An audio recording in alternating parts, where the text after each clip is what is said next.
एक अजून महत्वाची गोष्ट आहे, या अर्थसंकल्पामध्ये घोषणा करत असताना पूर्वेतली जी राज्य आहेत ती एक थीम थोडीशी घेतलेली दिसते। त्यामुळे काही राज्यांची नावं आली, लगेचच आमच्या महाराष्ट्रातल्या विरोधी पक्षांनी आणि खासदारांनी त्या ठिकाणी बजेट न वाचता घोषणा दिल्या, बजेट न वाचता प्रतिक्रिया दिल्या।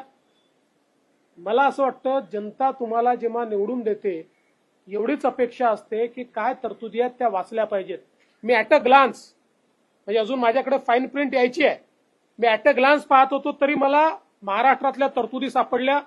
विदर्भ मराठवाड्यातल्या दुष्काळग्रस्त भागातील सिंचन प्रकल्पांना 600 कोटी, महाराष्ट्र ग्रामीण रस्ते सुधार योजना 400 कोटी, समावेशक कामासाठी इकॉनॉमिक क्लस्टर 466 कोटी, क्लायमेट रेझिलियंट ऍग्रीकल्चर 598 कोटी, महाराष्ट्र ऍग्री बिझनेस जो आपला प्रोजेक्ट आहे त्याला केंद्राचा हिस्सा 150 कोटी, MUTP 3 जो मुंबई करता महत्वाचा प्रकल्प आहे 908 कोटी, मुंबई मेट्रो याच्याकरता 1087 कोटी, दिल्ली मुंबई कॉरिडॉर 499 कोटी, MMR ग्रीन अर्बन मोबिलिटी 150 कोटी, नागपूर मेट्रो 683 कोटी, नाग नदी सुधार प्रकल्प 500 कोटी, पुणे मेट्रो 814 कोटी, मुळामुठा 690 कोटी।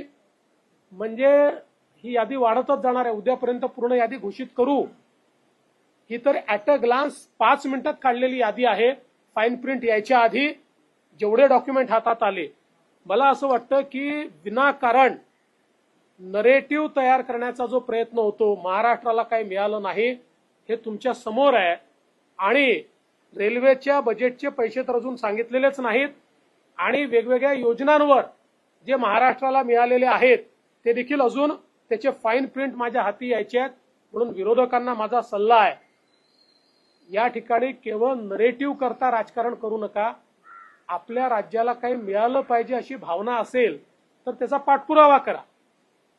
मी दाव्याने सांगतो, माननीय मोदी साहेबांच्या अजेंड्यावर महाराष्ट्र प्राथमिकतेने आहे, म्हणून ऍट अ ग्लान्स एवढ्या तरतुदी मिळालेल्या आहेत आणि भरपूर पैसा महाराष्ट्राच्या विकासाला मिळणार आहे।